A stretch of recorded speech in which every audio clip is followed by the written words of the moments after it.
ሰላም ጤና ይስጥልን አድማጭ ተመልካቾቻችን ነሐሴ 4 2018 ዓ.ም ያመሻሽ ዋና መረጃዎችን ይዤ መጥቻለሁ። መረጃና ዘገባዎችን እየተከታተላችሁ አብራችሁ እንድትቆዩ ነው በአክብሮት የምጋብዛችሁ። በዚህ ሰዓት የተለያዩ መረጃዎችን ወደ እናንተ አደርሳለሁ። የአየር ኃይል ስምሪትና የአየር ድብደባዎችን ጨምሮ ፖለቲካዊ፣ ወታደራዊ መረጃዎችን በዚህ ሰዓት ወደ እናንተ አደርሳለሁ። በአማራ ክልል ያለውን ሁኔታ በተመለከተ የግንባር ዝርዝር መረጃዎችን ይዣለሁ። ከዛ ባሻገር ደግሞ በራያ ቀጠናዎች በአፋር ግንባር ያለውን አጠቃላይ ሁኔታ በተመለከተና ዛሬ በአካባቢ ያለውን ወታደራዊ እንቅስቃሴ በዋናነት የአየር ኃይል ጥቃትን በተመለከተ የወጡ መረጃዎችና ተዛማጅ ወታደራዊ ስምሪቶችና ግዳጆችን የተመለከቱ የአካባቢውን አሁናዊ ሁኔታ የሚያሳዩ ዝርዝር መረጃዎችን አደርሳችኋለሁ። ከዛ ባሻገር በተለያዩ የአገሪቱ አካባቢዎች እንደዚሁ ያሉ ፖለቲካዊ፣ ወታደራዊ መረጃዎችን የአፍሪካ ቀንድና የሱዳን በተለይ የተመለከቱ እንደዚሁ አጫጭር መረጃዎችን በዚህ ሰዓት ወደ እናንተ አደርሳለሁ። እስከ መጨረሻው አብራችሁ እንድትቆዩ ነው በአክብሮት የምጋብዛችሁ። ሀሳብ አስተያየት ቢኖራችሁ ጥቆማ ዜናችን@gmail.com ላይ ልታደርሱ ትችላላችሁ። ብዙዎቻችሁ በዋትስአፕ፣ በቴሌግራም፣ በሜሴንጀር ተሳትፎ እያደረጋችሁ ስለሆነ በእጅጉ አመሰግናለሁ። የጽሁፍ ዜናዎችንና የጽሁፍ መረጃዎችን በፍጥነት ማግኘት የምትፈልጉ ከሆነ የኢትዮ ፎከስ የሚለውን የፌስቡክ ገጽ ብትወዳጁ ወይም ደግሞ ምናልባት ቻናሉን የሚከተሉ ሰዎች ቁጥሩ 10,000 የሚደርስ ከሆነ በአጭር ጊዜ መረጃዎችን ቶሎ ለመልቀቅ እንዲሁም ደግሞ የገጹን ህጋዊነት ለማረጋገጥ የሚያስችል ስለሆነ አሁን ካለበት 4,000 ገደማ ተከታዮች በሚቀጥሉት ጥቂት ጊዜያት ወደ 10,000 ብታደርሱት በትንሹ ከዛ በኋላ የጽሁፍ ዜናዎችን እንደዚሁ ከዩቲዩብ ባሻገር ቶሎ ፈጣን መረጃዎችን ልታገኙ ትችላላችሁ። አሁንም የፌስቡክ ገጹን በዩቲዩብ ፖስት ላይ አስቀምጥላችኋለሁ። ገጹን በመከታተል አዳዲስ መረጃዎችን ማግኘት ትችላላችሁ። ወደ ሰዓት ወደ ያስኳቸው መረጃዎች ነው የሚሄደው። በሰዓት ካስኳቸው መረጃዎች መካከል እንግዲህ ብዙ መነጋገሪያ እየሆነ ያለው ጉዳይ አለ። ይህም የምክክር ኮሚሽኑ ነው። የምክክር ኮሚሽኑን በተመለከተ ከተሳታፊዎቹ እየወጡ ካሉ መረጃዎች መካከል አንዳንዶቹ እጅግ አስቂ ናቸው። እውነት ነው፣ በጣም ያስቃሉ። ኢትዮጵያን በሚያክል ግዙፍ ሀገር ያው ደግሞ ፕሮጀክቱ ምክክር ተብሎ ውይይት ተብሎ ንግግር ተብሎ በቀረበ አጀንዳ ላይ ድብድብ የሚያነሱ ማስጠንቀቂያ የሚሰጡ ጥጋበኛ የኦህዴድ ካድሬዎችና የኦህዴድ ለዚህ ጉዳይ ያለመታወቂያ እንዲገቡ ያደረጋቸው የኦህዴድ ሰዎች በሌሎቹ ተሳታፊዎች ላይ አጀንዳችን የማትቀበሉና እኛ የምንፈልገውን የማታደርጉ ከሆነ እንገላችኋለን እያሉ ዛቻ እያሰሙ እየተገለገሉ ነው የሚገኙት። ዛሬ በዚህ ምክንያት እንግዲህ ቃለ ጉባኤ መፈረም ጭምር ተሰርዞ ለቀጣዩ ቀን ተራዝሟል። እስኪ የደረሰኝን መረጃ ወደ እናንተ ላድርስና እናንተም እንግዲህ በጉዳዩ ላይ ልትገረሙ ትችላላችሁ። ያው የሚያስገርመው እንግዲህ ምክክር ኮሚሽኑ የመጀመሪያው ምክክር ኮሚሽኑ የነበረበትን አጠቃላይ ሲቋቋም ጀምሮ ከምስረታው ጀምሮ በአጀንዳዎቹ ላይ ሚና አልባ መሆኑና የአጫዋችነት ወይም ደግሞ የአስተባባሪነት ሚና ያለው በመሆኑና መጨረሻ እነዚህን የምክክር ኮሚሽን ቃለ ጉባኤዎች ለጠቅላይ ሚኒስትሩ የሚያቀርብ መሆኑና ጠቅላይ ሚኒስትሩ ውሳኔ የሚሰጥበት መሆኑ ገና በፓርላማ ይሄ ኮሚሽን ሲቋቋም ጀምሮ ያለበትን ስሁትና ገለልተኛ ለመሆን ያሳያል። ለአብይ አህመድ እነዚህን አጀንዳዎች ለማቅረብ ወይም ደግሞ ጠቅላይ ሚኒስትሩ የሚመስለውን ውሳኔ እንዲወስንበት የሚያቀርብ ከሆነ ምክክር ኮሚሽኑ የና ያክል ገንዘብ የና ያክል ሀብት የና ያክል ጊዜ መውሰድ ነበረበት ወይ የሚለው እንዳለ ሆኖ እንግዲህ ያው ምክክር ኮሚሽኑም አገሪቱ አሁን በአየር ኃይል በመካናይዝድ በታገዘ ከባድ ውጊያ እየተደረገበት ባለው ሁኔታ የጉዳዩ ባለቤቶች ወይም ደግሞ የፖለቲካ ጥያቄ ያለን የሚሉ አካላት ባልተሳተፉበት ሁኔታ የሚደረግ ቢሆንም ይህንኑ ድራማውን እንኳ ኦህዴድ በአግባቡ መወጣት አልቻለም። በድራማው ላይ ያው ኦህዴድ እንግዲህ ያው ስግብግብነቱን ጥጋበኝነቱን የዛሬው የሚያሳየው ጥጋበኛ መሆናቸው ነው። በነገራችን ላይ ለህግም ለመርህም የማይገዙ ምንም የሞራል ይሉኝታ እንኳን የሌላቸው ለያዙት የፖለቲካ ስልጣን እንኳን ማስመሰል የማይችሉ እጅግ ስግብግብ የሆኑ ሰዎች መሆናቸውን የሚያሳይ ነው። እንግዲህ ያው ይታወቃል የፖለቲካ ባህሪያቸው ሁሉንም አላምጦ ውጦ ሁሉንም ባህል ሰልቅጦ መኖር ነው። ይሄ የፖለቲካ ባህሪውና የብሔርተኝነቱ ቅኝት የመጣበት ነው። እንግዲህ ከዚህ አንጻር የሆነው ነገር ላይገርም ይችላል። ለማንኛውም በአዲስ አበባ ዛሬ እየተካሄደ ባለው የምክክር መድረክ ላይ በአጀንዳ 7 እና በአጀንዳ 4 ላይ በሀገረ መንግስት ሂደቱና አዲስ አበባን እንዲሁም ቋንቋን በተመለከተ ባሉት ጉዳዮች ላይ ከባድ አለመግባባት ተፈጥሮ ዛሬ የኦህዴድ ሰዎች መገልገላቸውን ነው መረጃዎች የሚያሳዩት። ቃለ ጉባኤ ሐሳብ ሲነበብ አማርኛ ቋንቋ ብሔራዊ ቋንቋ ይሁን የሚል ሐሳብ መቅረቡንና በቃለ ጉባኤ መነበቡን ተከትሎ እስከ ድብድብ ለማድረግ ተነስተው የተገለገሉ የኦህዴድ ተሳታፊዎች መኖራቸውን ይህም ግልጽ ውጥረት በመግባቱ ምክንያት ፕሮግራሙ መሰረዙንና በኦሮሚያ ክልል የመጡ ተመካካሪዎች ሐሳቡን ከመቃወም አልፈው ለድብድብና እንዲሁም ደግሞ ለሌላ ጠብ መገልገላቸው ጉዳዩን አነጋጋሪና እንዲሁም ደግሞ አለመግባባቱ በመጨመሩ ጉዳዩ ለነገ በይደር እንዲተላለፍ አድርጎታል። ኮሚሽኑ ሂደቱን ይህንን በተመለከተ እንግዲህ ሽመልስ አብድሳም ቁጭ ብሎ ይመለከታል፣ አረጋ ከበደም ቁጭ ብሎ ይመለከታል ነው የተባለው። ያው እንግዲህ አረጋ ከበደ ስልጣን ያለው ሰው አይደለም፣ ያው ይታወቃል። ለይስሙላም ቢሆን አሁን ይህን ሁሉ ጉዳይ ላይ ባለቤቱ አብይና ሽመልስ ናቸው። ሌሎቹ ለማሟያ የሚገቡ ናቸው። ይሄ በየትኛውም ቦታ ነው። አሁን ባለው የሀገሪቱ የፖለቲካ መዋቅር ውስጥ ነፍስ ያለው ስልጣን ያላቸው ሽመልስ አብዲሳና አብይ አህመድ ናቸው። ሌላው በሙሉ ከነሱ እየተቀበለ እነሱ በሚፈልጉትና እነሱ በሚያስቡት ልክ የኦህዴድን የፖለቲካ የኢኮኖሚ እንዲሁም ደግሞ አጠቃላይ የመዋቅር የበላይነት ለማረጋገጥ ሌሎቹ በአጃቢነት የሚሄዱ መሆናቸው ይታወቃል። እንግዲህ ሂደቱና ኮሚሽነሮቹም አመራሮቹም የኮሚሽኑ ገለልተኝነት ዛሬ በግልጽ አጠራጣሪ አድርጌ ተመልክቼዋለሁ። በዚህ እኔ አልሳተፍም፣ ከነገ ጀምሮ ወደ መድረኩ አልሄድም ብለዋል። ይህንን መልእክት የላኩ ሰው እንግዲህ አንድ ወር ያክል ሲከታተሉ ቆይተው ዛሬ ተስፋ መቁረጣቸውና በተበላሸ አቅጣጫ እየሄደ ስለሆነ ውጤቱም ቀድሞ ይታወቃል፣ በቀጣይ ኮሚሽኑ ውሳኔና ሂደት ምን እንደሚሆን ይታወቃል ብለዋል። ስለዚህ ከተሳታፊነት ራሳቸውን ማግለላቸውን ገልጸዋል። ይህንን መረጃ እየላኩ የመረጃ ምንጭ እንግዲህ ከዚህ ጋር በተያያዘ ዛሬ ፕሮፌሰር መስፍን አርያም እንደዚሁ መግለጫ ሰጥተዋል። በመግለጫቸው ላይ እንደዚሁ እንግዲህ በሚዲያ የሚጋለጡ ጉዳዮች ከባድ ችግር እንደፈጠሩባቸውና እነ ሽመልስ አብዲሳ ጉዳይ መጋለጡ ህዝብ እንዲያውቀው መደረጉ የኮሚሽኑን ተቀባይነት አሳጥቶታል በሚል ጭንቀት የተሞላበት ጋዜጣዊ መግለጫ ነው የሚመስለው። ለማንኛውም ወደ ሌሎች መረጃዎች እሄዳለሁ። ወደ ሌሎች መረጃዎች ሲሄድ ወደ ግንባር ዝርዝር መረጃዎች ነው የሚሄደው። በደቡብ ጎንደር ዞን በስቴና በስማዳ ወረዳዎች በተለያዩ አውደ ግንባሮች ለሰዓታት የቆየ ከባድ ውጊያ መካሄዱና በሁለቱም ወረዳዎች የሰው እና ቁሳዊ ጉዳት መድረሱን የአማራ ፋኖ በጎንደር የበላይ ዕዝ ህዝብ ግንኙነት በላከው መግለጫ አሳውቋል። ለስድስት ሰዓታት በፈጀ የእጅ ውጊያ በስቴ ሾለክት፣ ጽዮን ተራራ፣ ለበጥ፣ ይባ ወንዝ፣ ሞደር፣ ማጎት ተራራ፣ ፍየል ቅንጭላ ተብሎ በሚጠሩ አካባቢዎች ብርቱ ውጊያ መደረጋቸውን ገልጿል። የመከላከያ የአድማ ብተናና የሚሊሻ በዙ 23 ዲሽቃ በመታገዝ ከ26 ጊዜ በላይ የሞርተር ጥቃቶችን በመፈጸም እያተንቀሳቀሰ ቢሆንም ፋኖ ያጸፋ ምላሽ በመስጠት 17 የመከላከያ የአድማ ብተና አባላት ስለመደምሰሳቸው፣ 3 ፓትሮል ሙሉ ቀላልና ከባድ ቁስለኛ እንደዚሁ አውደ ውጊያ ሜዳ ስለመነሳቱ፣ ከ170 ክላሽ ተተኳሽ ከ250 በላይ ብሬን ተኳሽ ጨምሮ 11 ወታደራዊ ሻንጣዎችና እንደዚሁም ደግሞ የነፍስ ወከፍ መሳሪያዎች በፋኖ እጅ ስለመግባታቸው፣ በተመሳሳይ በስማዳ ሀገረ ቢዘን ብርጌድ ለ5 ሰዓታት ያህል በኮሽ አይዋብ፣ ሰርገት፣ ልደታ፣ ሙጌ፣ አጓት ውሃ በተባሉ አካባቢዎች እንደዚሁ ከባድ ውጊያ ማድረጉን ገልጾ በዚህም ውጊያ ከ10 በላይ የመንግስት የጸጥታ ኃይሎች መደምሰሳቸውና 4 አምቡላንስ ቁስለኞች ተጭነው ወደ ወገዳና ወደ ሌሎች ሆስፒታሎች ስለመወሰዳቸው መግለጫው ያሳያል። አጠቃላይ በውጊያው ከ80 በላይ የሚሆን የመንግስት ኃይል ከጥቅም ውጭ ተደርጓል የሚለው መግለጫው የመንግስት ኃይሎች በስቴ ወረዳ ሾለክት ቀበሌ ቄስ መልኬኔው የተባሉ ሃይማኖት አባቶችን ጨምሮ ሌሎች ሰዎችን መግደላቸውንና በተጨማሪ በስማዳ ወረዳ ሰርጋዊት ልደታ ቀበሌ መድኃኔዓለም ቤተክርስቲያን ግቢ ውስጥ በመግባት የቀሳውስትና የማዕድ መጋሪያ ቁሳቁሶችን በማቃጠል ጭምር እንደዚሁ በቅዱስ ቦታዎች ላይ ያልተገባ ተግባር ፈጽመዋል ብሏል መግለጫው። ወደ ሸዋ ስንሄድ በሸዋ በይፋትና በቀውት ቀጠናዎች በተመሳሳይ በፋኖና በመንግስት ኃይል መካከል ከባድ ውጊያ መደረጉን መግለጫው ያሳያል። በአማራ ክልል በሰሜን ሸዋ ዞን ይፋት አውራጃ ቀውትና አካባቢ በሚገኙ ቀጠናዎች በመከላከያ በፋኖ መካከል ከባድ ውጊያ መደረጉንና በዚህ ውጊያም ሰብአዊ፣ ቁሳዊና ወታደራዊ ኪሳራ መድረሱን የአማራ ፋኖ ሸዋ ጠቅላይ ግዛት አሳምነው ዕዝ የህዝብ ግንኙነት መምሪያ ያወጣው መግለጫ ያሳውቃል። አፋብን ማለት ነው።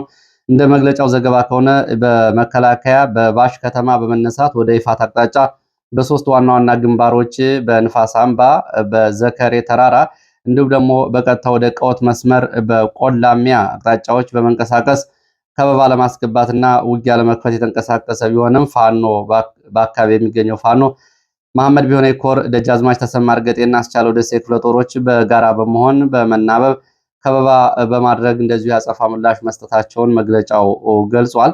በተጨማሪ በውጊያ የባሽና የተሬ ክላስተር አባት አርቦች ጭምር በመሳተፍ ባሽ ከተማ ደጃዝማች ተሰማ እርገጤ ክፍለ ጦር ቁጥጥር ስር መዋሏ ተመልክቷል። ከሸዋሮቢት ተጨማሪ ከሞላሌ ከመሃል ሜዳ ተጨማሪ አጋዥ ኃይል ቢጠየቅም ፋኖ የደፈጣና እንዲሁም ደግሞ ተራራማ ስፍራዎችን በመያዝ ተጨማሪ ኃይል ወደ ውጊያ ቀጠና እንዳይጠጋ ማድረጉን በመግለጽ በሌላ አቅጣጫ ከመዞ ተነስቶ በአያበር በኩል ለማለፍ የሞከረ የመከላከያ ኃይል ባስቻለው ደሴ ክፍለ ጦር ቅጽበታዊ የደፈጣ እርምጃ ተወስዶበት ሞሰቢት ተብሎ በሚጠራ ተራራ አካባቢ ከበባ ውስጥ ስለመግባቱ ይገልጻል መረጃው። በተመሳሳይ መልኩ ካጣየ አላላ ተነስተው ወደ ደረትማ ተብሎ ወደሚጠራው አካባቢ የተንቀሳቀሰው ኃይል 70 ለ70 የፋኖ ክፍለ ጦር አጸፋዊ ጥቃት እንዳደረሰና በዚህም የቆሰሉ ወደ አጣየ ሆስፒታል መወሰዳቸውን መግለጫው በዝርዝር ዘገባው አሳውቋል። በተመሳሳይ በዚሁ በሸዋ ቀጠና በደራ ያለውን አጠቃላይ ሁኔታ በተመለከተ በከተማ የብልጽግና አስገዳጅ ወታደራዊ ምልመላ ያደርጋል። በገጠራማ አካባቢ ደግሞ ሸኔ እንደዚሁ እገታና አፈና እንዲሁም ደግሞ አስገዳጅ ወታደራዊ ምልመላ ያደርጋል። ደራ አካባቢ ያለው ሁኔታ በተለይ አጣሪና ጎዴ ፈጭ ተብሎ በሚጠራው አካባቢ ሰንበሌጥ በምትባል መንደር ዛሬ ሌሊት የሸኔ ታጣቂዎች 10 የሚሆኑ ሰዎችን አግተው ሲወስዱ ሀብታሙ ካሳ የተባለ ግለሰብን መግደላቸውን መረጃዎች ገልጸዋል። ታጣቂዎቹ ከ60 በላይ የቀንድ ከብቶችን በመዝረፍ ጊምቢ አንዳቆ ተብሎ ከሚጠራ ቀበሌ ህፃናትና ሴቶችንም ጭምር አግተው መውሰዳቸው ታውቋል። በኩሳይ አካባቢ ተብሎ በሚጠራው አካባቢ የተፈጸመ ጥቃት ሰለሞን ቅጣው የተባለ ግለሰብ የተገደለ ሲሆን ሌሎች 7 ሰዎች ደግሞ ታግተው ተወስደዋል። በተጨማሪም በጥቃቱ ምክንያት ከ350 በላይ አባወራዎች ከቤት ንብረታቸው ተፈናቅለዋል። የሸኔ ታጣቂዎች በአካባቢው አድፍጠው ዛሬ እንደሚገኙና ቆፍቱ ተብሎ የሚጠራው አካባቢ ከፍተኛ ተኩስ እንዳለ መረጃዎች ጠቁመዋል። በአፈሳውን በተመለከተ በብልጽግና በከተማ ወጣቶችን ሲያፍስ እና ወደ መከላከያ ስልጠና ካምፕ ሲወስድ፣ ሸኔዎች ደግሞ በገጠራማ አካባቢዎች አፈሳውን ቀጥለዋል። ጉንዶ መስቀል ከተማ ቱቲ ተብሎ ከሚጠራ አካባቢ በትላንትናው ዕለት በርካታ ወጣቶች ታፍነው ተወስደዋል። ወጣቶቹ ከየገጠሩ አካባቢ በግድ በሞተርና በወታደራዊ ፓትሮል እየተያዙ ወደ ወታደራዊ ካምፖች አለልቱ ተብሎ ወደሚጠራ ጊዜያዊ ካምፕ እየተወሰዱ መሆናቸው ተሰምቷል። ወደ ወለጋ ስንሄድ ደግሞ ምስራቅ ወለጋ ጉትን አካባቢ ያለው በተለይ በአማራ ተወላጆች ላይ መጠነ ሰፊ ጥቃቶች እየተፈጸሙ መሆናቸውና ሲቪሊያን መገደላቸውን መረጃዎች ጠቁመዋል። በኦሮሚያ ክልል ምስራቅ ወለጋ ዞን ጉትን አካባቢ በተለይ መንደር 1 እስከ መንደር 4፣ መንደር 2፣ መንደር 3፣ መንደር 4 በሚኖሩ የአማራ ተወላጆች ላይ ከትላንት ጀምሮ እስከ ዛሬ ድረስ ያልተቋረጠ ከፍተኛ የጦር መሳሪያ የታገዘ ጥቃት እየተፈጸመ እንደሚገኝ ገልጸዋል። በአካባቢው ካሉ መረጃዎች በወጣው አሃዛዊ መረጃ መሰረት በትላንትናው ዕለት ከ12 በላይ ሰዎች ህይወታቸው ማለፉ የተረጋገጠ ሲሆን የዛሬው ጉዳት መጠን እና የሟቾቹ ቁጥር በውል አልታወቀም። ጥቃቱን እየፈጸሙ ያሉት የኦሮሚያ የጸጥታ ኃይል፣ የገዳ ኮማንዶ፣ ጋቸና ሲርና ተብለው የሚጠሩ ታጣቂዎች ሲሆኑ በተለይ በመኖሪያ ቤቶች ይህንን ጉዳት እያደረሱ ያሉት ቀደም ሲል ነዋሪዎቹ ይከላከሉ የነበሩ የፋኖ አባላት ለሌላ ግዳጅ ወደ ሌላ አካባቢ መንቀሳቀሳቸውን ተከትሎ በእነዚህ አካባቢ መንደሮች በመግባት ይህን ጉዳት አድርሰዋል። አቅም ያላቸው ነዋሪዎች ህይወታቸውን ለማዳን ወደ ጫካ እየሸሹ እንደሚገኙ፣ አቅም የሌላቸው ደግሞ በየመንገዱና በየቤቱ ለጥቃት ተጋላጭ ሆነው ከፍተኛ እንግልት እየደረሰባቸው እንደሆነና ባለው ዝናብ ምክንያትና ወንዞች በጎርፍ በመሞላታቸው ምክንያት እንቅስቃሴዎች ጭምር አደገኛ መሆናቸው ነው የታወቀው። አሁንም በድጋሚ ለከፍተኛ ለመረጋጋትና በአካባቢው ከፍተኛ የሆነ ሰብአዊ እልቂት እየተከሰተ እንደሆነ ተገልጿል። ይህ በእንዲህ እንዳለ በዚሁ አካባቢ በተደረገ ውጊያ ደግሞ 3ኛ ቀኑን በያዘ ውጊያ በተለይ በፋኖ ባደረገው መልሶ ማጥቃት በገዳ ኮማንዶ በጋቸና ሲርና እና በክልሉ ፖሊስ ላይ ከፍተኛ ጉዳት በማድረስ የጦር መሳሪያዎችን መማረኩን ለማወቅ ተችሏል። በዚህ ውጊያ በተለይ ፋኖ ሎምጫ ጋሬሮ ተብሎ በሚጠሩ 2 ቁልፍ ቦታዎች አካባቢ በተደረገ ውጊያ አካባቢዎችን ሙሉ በሙሉ መቆጣጠሩን እዚሁ ከወለጋ የወጡ መረጃዎች ገልጸዋል። እንግዲህ ፋኖ እዚህ ወለጋ አካባቢ ያለው ፋኖ ያው ህፃናትን፣ እናቶችን እንዲሁም ደግሞ ነዋሪዎችን የመጠበቅ ኃላፊነት ያለበት ይህንን እያደረገ ደግሞ የነጻነት ትግል እያደረገ ነው። እንግዲህ ለግዳጅ እነሱ በተንቀሳቀሱበት ሰዓት ነው ወደ መንደሮች በመግባት 12 ሲቪሊያን በአሰቃቂ ሁኔታ የተጨፈጨፉት። ወደ ሰሜን ኢትዮጵያ የሚወስደን መረጃ አስከትላለው። የህወሓት ሳምንታዊ መግለጫውን አውጥቷል። ህወሓት ባወጣው መግለጫ ላይ በይዘት ደረጃ ሲታይ እንግዲህ ከህወሓት ተገንጥለው ወጥተዋል ያላቸውንና አሁን በተለይ በአመዛኙ የህወሓትን ፖለቲካዊ፣ ወታደራዊ፣ የደህንነትና ሚስጥሮችን እያጋለጡ ነው ያላቸውና ከሃዲዎች ያላቸውን የተመለከተ ነው የዛሬው በመግለጫው በይዘት ደረጃ ሲታይ። መግለጫውን ባጭር ወደ እናንተ አደርሳለሁ። የትግራይ ህዝብ በእሱ ላይ የታወጀውን ጄኖሳይድ በጽናት መመከት ላይ ይገኛል ይላል። የማይቀረውን ድል በቅርብ ርቀት እያየ ደግሞ በዘላቂነት ህልውናውን ለማረጋገጥ በሚወስን የመጨረሻ ምዕራፍ ላይ ይገኛል። ለዚህም እየታገለ ነው የሚለው የህወሓት መግለጫ ይህንን ወሳኝ ምዕራፍ በድል ለማጠናቀቅ በስጋቶች መውጫ አቅጣጫው ላይ በሰፊው ተወያይቶ ታግሎ ከማሸነፍ ውጭ ሌላ አማራጭ እንደሌለው መደምደሚያ ላይ በመድረሱ በውስጥና በውጭ የሚገኙ ህዝባችን እንደቀደመው አንድ ዓላማ ተሰልፎ እየታገለ ይገኛል አለ ህወሓት።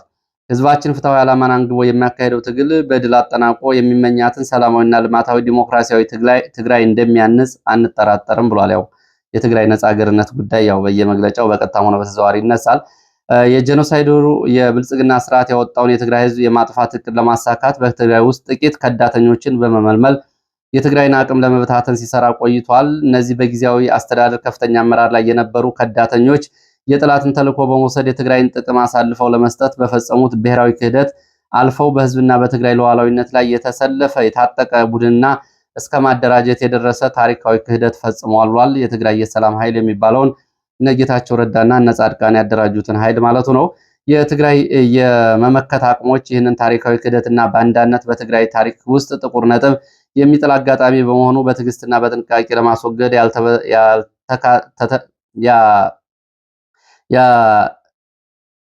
ለማስወገድ ያላሳለሰ ጥረት ሲያደርጉ ቆይተዋል ብሏል።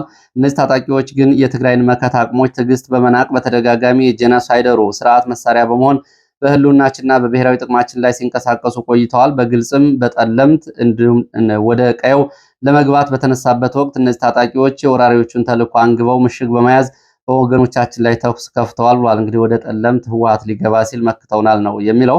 በአፋር በኩልም በተደጋጋሚ በሰላማዊ ህዝባችንና በትግራይ ሰራዊት ላይ ተኩስ ከፍተዋል። አሁንም እያንዳንዱ የትግራይ ጠላትነት ፈርጀው ለማጥፋት ተሰልፈው ጄኖሳይዱ የብልጽግና ስርዓት ሊከፍተው በሚፎክረው ሌላኛው ደም አፋሳሽ ጦርነት ግንባር ቀደም አድርጎ ሊጠቀምባቸውና በጥይት መከላከያነት ሊያሰልፋቸው አሰማርቷቸዋል። ይህም የጄኖሳይደሩ የብልጽግና ስርዓት ህዝባችን በተለያየ መንገድ ለማጥፋት የያዘው እቅድ አካል ነው ይላል ህወሓት በሳምንታዊ መግለጫው። የትግራይ የመመከት አቅሞች በዚህ ታሪካዊ ስህተት ላይ የተሰለፉ ተጋሮች ስህተታቸው ተጸጽተው ወደ ህዝባቸው እንዲመለሱ ጥሪ አቅርቧል። የዚህ ጥሪ የትግራይ መንግስት በተለያየ ምክንያት ከትግራይ የመመከት ተቃራኒ የተሰለፉ ኃይሎች ወደ መደበኛ የትግራይ ሰራዊትና ኑሯቸው ወደ ካቢኔው ወደ ሰራዊቱ እንዲመለሱ ይህንን ይፋዊ ጥሪ ማቅረቡንና በዚህ ጥሪ ከዳተኞች የማይመለሱ ከሆነ ታሪካዊ ስህተት ለማረም እየተደረገ ያለውን እጅግ የራቀ የጥረት መንገድ የሚከተሉ ከሆነ የሚወሰደው እርምጃ ይከፋል ይላል። ስለዚህ በዚህ ታሪካዊ ስህተት ላይ የተሰለፉ ተጋሮች የህዝብና የትግራይን ጥሪ ተቀብለው ለልጅ ልጅ ከሚያልፍ ጥቁር ታሪካቸው ራሳቸውን ሊያድኑ ይገባል ሲል ጥሪ አቅርቧል ህወሓት።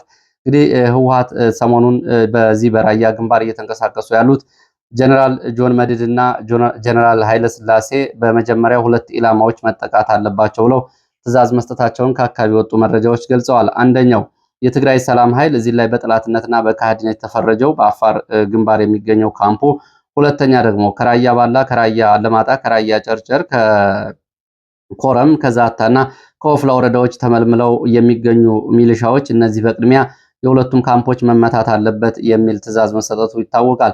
ይህንን ተከትሎ በአካባቢው ያለው አጠቃላይ ወታደራዊ ውሎ ምን ይመስላል የሚለውን ስንመለከት በራያ አላማጣ ወረዳ መረዋ ተብሎ የሚጠራው አካባቢ ዛሬ ተከታታይ የድሮን ጥቃቶች ተፈጽመዋል። በመረዋ ሁለተኛ ደረጃ ትምህርት ቤት በተፈጸመ ጥቃት የአርሚ 31 ኮር 113 አርሚ 26 ታጣቂዎች ወደ አካባቢው ሰፍረውበት በነበረው ቦታ የችግኝ ጣቢያና እንዲሁም ደግሞ ድልድይ አካባቢ በተፈጸሙ ተከታታይ ጥቃቶች ጉዳቶች ደርሰዋል። ጠዋት 2 ሰዓት አካባቢ ከተፈጸመው ጥቃት በኋላ ሌላ ዙር ምሳ ሰዓት አካባቢ የድሮን ጥቃቶች ተፈጽመዋል። በዚህ የህወሓት ታጣቂዎች ከተመቱ በኋላ ቦታውን ሲቀይሩ ሌላ የድሮን ጥቃት መፈጸሙን ተከትሎ የጉዳት መጠኑ ከፍተኛ ነው። ሆኖም የጉዳት መጠኑ በውል አልታወቀም። በአርሚ 26 ኮር 3 ስር በሚገኙ እንዲሁ የቡድን መሳሪያዎችም በድሮን ጥቃቱ ከጥቅም ውጭ ስለመደረጋቸው ሲገለጽ ሀይሎም ተብሎ የሚጠራው ክፍለ ጦር የሚገኙ የሻለቃ አመራሮችም እንደዚሁ በዚህ ውጊያ ስለመሞታቸው የሚገልጹ መረጃዎች ወጥተዋል። ይህንን ጥቃት ተከትሎ በአራት ዙር የተፈጸመው የድሮን ጥቃት ተከትሎ የተረፉት ታጣቂዎች መረዋን ለቀው ወደ አለማጣ አየር ማረፊያና ወደ አካባቢው መመለሳቸውን፣ ቁስለኞች ከአካባቢው ወደ አለማጣና ወደ ራያ መሆኒ ጊዜያዊ ሕክምና ማዕከላት መግባታቸው ነው የተገለጸው። ይህ በእንዲህ እንዳለ በመሆኒ ከተማ በተደረገ ስብሰባ ላይ በአካባቢው የሚኖረው ህዝብ የሚኖረው የህወሓት ወታደራዊና የሲቪል አመራር ከመከት ዘመቻ አንጻር አቅጣጫ ተሰጥቷቸዋል። ይህ አቅጣጫ የተሰጠው በጀነራል ዮሐንስ ወልደ ጊዮርጊስና በጀነራል ኃይለስላሴ ወይም ደግሞ ወዲ እምበተ እየተባለ በሚጠራው ጀነራል በኩል ነው። ከዚህ ጋር በተያያዘ እንግዲህ ጀነራሎቹ ቀደም ብለው በራያ ዋጃ፣ በራያ ጥሙጋ፣ ባለማጣ፣ በራያ ባለ ባሉ አካባቢዎች የመስክ ቅኝትና ወታደራዊ ጉብኝት ማድረጋቸው ይታወቃል። በመሆኒ ከተማ በተደረገ ስብሰባ እነዚህ አዛዦች የፖለቲካና የጸጥታ አመራሮች ማድረግ ያለባቸውንና በአካባቢው የመከት ዘመቻ አንጻር የሚኖራቸውን ስምሪትና እንቅስቃሴ ትዕዛዝ ሰጥተዋል። በዚህ መሰረት የዞኑ አስተዳዳሪ የአካባቢው ሰብሳቢ በመሆን በራያ ጨርጨር፣ መሆኒ፣ ራያ ዘቦ አካባቢ ያለውን አጠቃላይ የሎጂስቲክና የቁስለኞች ሁኔታ እንዲመራና የደህንነት ሁኔታውን እንዲከታተል እንዲሁም የደህንነት ኃላፊው እና የዞኑ ምክትል የደህንነት ኃላፊዎች የፕሮፓጋንዳ ኃላፊውን ጨምሮ ህዝብን የማንቀሳቀስ ስራዎችን እንዲሰሩ በራያ ዘቦ ከሚገኙ የቀድሞ ታጣቂዎችና የአካባቢው ባለሀብቶች የሚሳተፉበት ግብረ ኃይል እንዲቋቋምና ይሄ ግብረ ኃይል ቁስለኞችን የሚያነሳ መድኃኒት የሚያቀርብ የቀብር ስነስርዓት የሚያስፈጽምና ቁስለኞችን የሚያስተናግድ ግብረ ኃይል እንዲቋቋም ትዕዛዝ ተሰጥቷል። በሌላ በኩል የመረጃና የስለላ ስራ የሚሰሩ ደግሞ በአካባቢው ከሚሊሻ ጽሕፈት ቤት ጋር በይፋ የመሬት መረጃዎችን የሚለዋወጡ ከ20 እስከ 30 የሚሆኑ አባላት ያሉት ኃይል እንዲቋቋም እንደዚህ ትዕዛዝ ተሰጥቷል።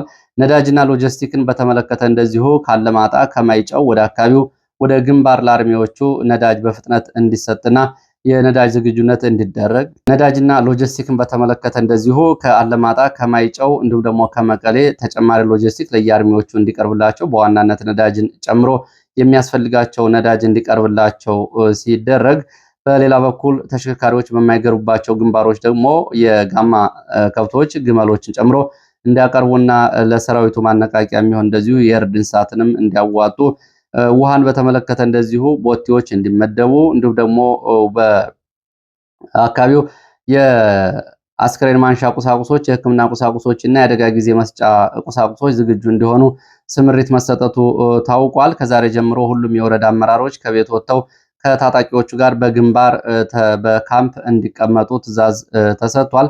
እንግዲህ ከዚህ ጋር በተያያዘ በሌላ በኩል ደግሞ በኮረም እና ዛታ በሚገኙ አርሚ 26 22 15 ሌሊቱ እንደዚሁ ታጣቂዎች መጥፋታቸው ታውቋል። ይህ በእንዲህ እንዳለ አዲጉዶም ተብሎ በሚጠራው አካባቢ በዛሬ 3 ታንኮች ወደ አካባቢው እንደዚሁ ለዘመቻ መግባታቸውን የወጡ መረጃዎች ጠቁመዋል። በሌላ መረጃ ደግሞ ወደ አፍሪካ ቀንድ መረጃዎቻችን ስንሄድ አሚሶም ሰራዊት ለቆ በመውጣቱ በአካባቢው ለሶማሊያ ብሔራዊ ሰራዊት ለማስረከብ ማቀዱ አልሸባብ በቡርሃካ አካባቢ የሚፈጠረውን የጸጥታ ክፍተት መሙላት እንዳይቻል ያደርገዋል። ይህም እንግዲህ አልሸባብን መልሶ እንዲያንሰራራ ያደርገዋል እያሉ ነው የቀጠናው የደህንነትና ወታደራዊ ተንታኞች። በዛሬው ዕለት የኢትዮጵያ የአሚሶም ሰላም አስከባሪ ኃይል ለ15 ዓመታት ይዞት የነበረውን ካምፕ አስረክቦ ወጥቷል። የሶማሊያ ሰራዊት አዛዥ በቱርክ የሚያደርጉት ጉብኝትና ሶማሊያ የአፍሪካ ህብረት ሰራዊት ለቆ ሲወጣ የሚፈጠረውን የደህንነት ክፍተት በቱርክ የሁለትዮሽ ወታደራዊ ድጋፍና ስልጠና ለመሸፈን እየሰራች መሆኗንም ሞቃዲሾ አስታውቃለች። የተባበሩት አረብ ኤሚሬትስ የምታደርገው የሎጂስቲክና የመሳሪያ አቅርቦት እንዲሁም ደግሞ በግብፅና በቱርክ የሚፈጸመው የአየር ጥቃቶች በሱዳን ጦርነት ውስጥ የውጭ ሀገራት የሚያደርጉት የጣልቃ ገብነት የቴክኒክ ሎጂስቲክ ጣልቃ ገብነት እየጨመረ መምጣቱን የሚያሳይ መሆኑ ተገልጿል። የሱዳን ሰራዊት የሚያካሂደውን አጸፋዊ ጥቃት እና የአርኤስኤፍ የድሮን መጣልን በተመለከተ ዛሬ በዳርፉርና በካርቱም ባሉት የሎጂስቲክ ማስተላለፊያ መስመሮች ላይ በሁለቱም በኩል ከባድ ውጊያዎች ተደርገዋል። በሁለቱም በኩል የአየር ጥቃቶች ተፈጽመዋል። በዚህ አካባቢ አርኤስኤፍ የተነጠቃቸውን የኮርዶፋንና የካርቱም ዋና ኮሪደሮችን መልሶ ለመቆጣጠር መጠነ ሰፊ ጥቃት ሲከፍት የአልቡርሃን ጦርም እንደዚሁ በሰራዊቱና በአየር ኃይል የበላይነት በግብፅ በሳውዲ አረቢያና በቱርክ አውሮፕላኖች በመደገፍ ድብደባ እያደረገ መሆኑን የወጡ መረጃዎች ይጠቁማሉ። ለሰዓት ከተለያዩ አካባቢዎች ማሰባሰብ ወደ እናንተ ያደረስኳቸው መረጃዎች እነዚህን ይመስሉ ነበር። ስለተከታተላችሁ በእጅጉ አመሰግናለሁ። መልካም ጊዜ